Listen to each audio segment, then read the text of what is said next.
Hi friends, welcome to SK Innovations. இன்னைக்கு நம்ம என்ன பார்க்க போறோம்னா ரொம்பவே ஆரோக்கியமான அவல் உப்புமா எப்படி பண்ணலாம்னு பார்க்கலாம். இப்போ ஒரு பவுல்ல 1 கப் அளவுக்கு சிகப்பு அவல் எடுத்துக்கிட்டேன். இதில் பாத்தீங்கன்னா டஸ்ட் எல்லாம் இருக்கும். அதனால இத ஒரு 3 தடவை நல்லா வாஷ் பண்ணி எடுத்துக்கலாம். வாஷ் பண்ணும்போது நல்லா அழுத்துன மாதிரி வாஷ் பண்ணுங்க.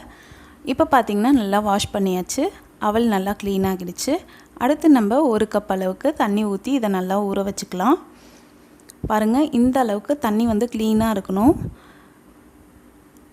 இல்லாட்டி நீங்க சாப்பிடும்போது மண்ணெல்லாம் வந்து லைட்டா வாயில படும். அதனால நல்லா வாஷ் பண்ணிட்டு ஊற வச்சுக்கோங்க. இது ஒரு 1/2 மணி நேரம் அப்படியே நல்லா ஊறட்டும். இப்போ 1/2 மணி நேரம் ஆகிடுச்சு. அவல் பாத்தீங்கன்னா நல்லா சாஃப்ட்டா ஆகிடுச்சு பாருங்க. இப்போ இதில இருக்க எக்ஸ்ட்ரா வாட்டரை வடிகட்டியால வடிகட்டிக்கலாம். அடுத்து உப்புமா செய்யறதுக்கு தேவையான பொருள் என்னன்னு பார்க்கலாம். ஒரு துண்டு அளவுக்கு இஞ்சி தோல் சீவிட்டு குட்டி குட்டியா கட் பண்ணி வச்சிருக்கேன். அடுத்து 4 பச்சை மிளகாய் நீல வாக்குல கட் பண்ணி வச்சிருக்கேன். ஒரு பெரிய சைஸ் வெங்காயம் பொடி பொடியா கட் பண்ணி வச்சிருக்கேன். கூடவே கொஞ்சமா கறிவேப்பிலை எடுத்து வச்சிருக்கேன்.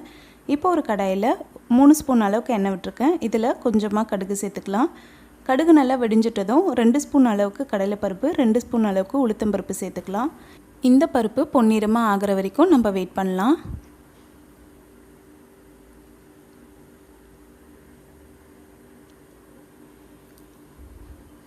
இது இப்போ பொன்னிறமா ஆனதும் இது கூடவே நம்ம கட் பண்ணி வச்சிருக்க இஞ்சி பச்சை மிளகாய் கூடவே கொஞ்சமா கறிவேப்பிலையும் சேர்த்து நல்லா வதக்கி விட்டுக்கலாம். இது ஓரளவுக்கு வதங்கட்டும். இப்போ இது ஓரளவுக்கு வதங்கிடுச்சு. அடுத்து நம்ம கட் பண்ணி வச்சிருக்க வெங்காயமும் சேர்த்துக்கலாம். சேர்த்து நல்லா வதக்கி விட்டுக்கலாம். வெங்காயம் பார்த்தீங்கன்னா எப்பவுமே உப்புமாவுக்கு ரொம்ப வதங்கணும்னு அவசியம் இல்லை. அதனால 1 நிமிஷம் வதக்கி விட்டா போதும். இது கூடவே உங்களோட உப்புமா கொஞ்சம் கலர்ஃபுல்லாக வேணும்னா மஞ்சள் தூள் 1/4 ஸ்பூன் அளவுக்கு ஆட் பண்ணிக்கலாம். நான் இன்றைக்கி மஞ்சள் தூள்லாம் ஆட் பண்ணாமல் தான் செய்கிறேன். இப்போ பார்த்தீங்கன்னா இந்த வெங்காயம் ஓரளவுக்கு வதங்கிடுச்சு.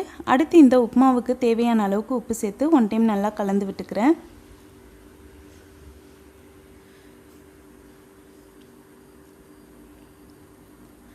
இப்போ இதை நல்லா கலந்தாச்சு.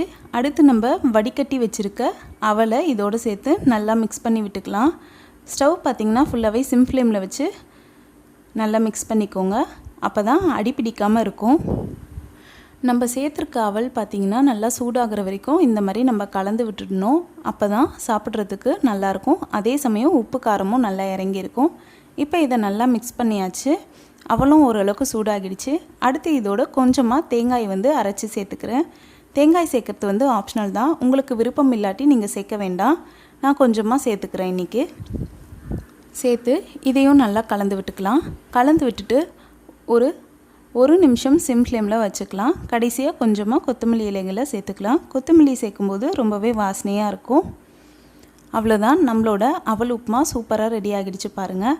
இந்த அவல் உப்புமா பார்த்திங்கன்னா டயட் இருக்கிறவங்களும் டயபெட்டிக் பேஷண்ட்ஸும் கண்டிப்பாக எடுத்துக்கலாம். ரொம்பவே நல்லது.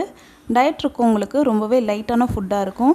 கண்டிப்பாக இந்த சிம்பிளான ஹெல்த்தியான அவல் உப்புமாவை நீங்களும் செய்து பாருங்கள். இந்த வீடியோ உங்களுக்கு பிடிச்சிருந்தால் லைக் பண்ணுங்கள், உங்கள் ஃப்ரெண்ட்ஸோடு ஷேர் பண்ணுங்கள், அண்ட் எப்படி இருந்துச்சுன்னு கமெண்ட் பண்ணுங்கள். நம்ம சேனலில் ஃபஸ்ட் டைம் பார்க்குறீங்கன்னா மறக்காமல் சப்ஸ்கிரைப் பண்ணுங்கள். தேங்க்ஸ் ஃபார் வாட்சிங் ஃப்ரெண்ட்ஸ்.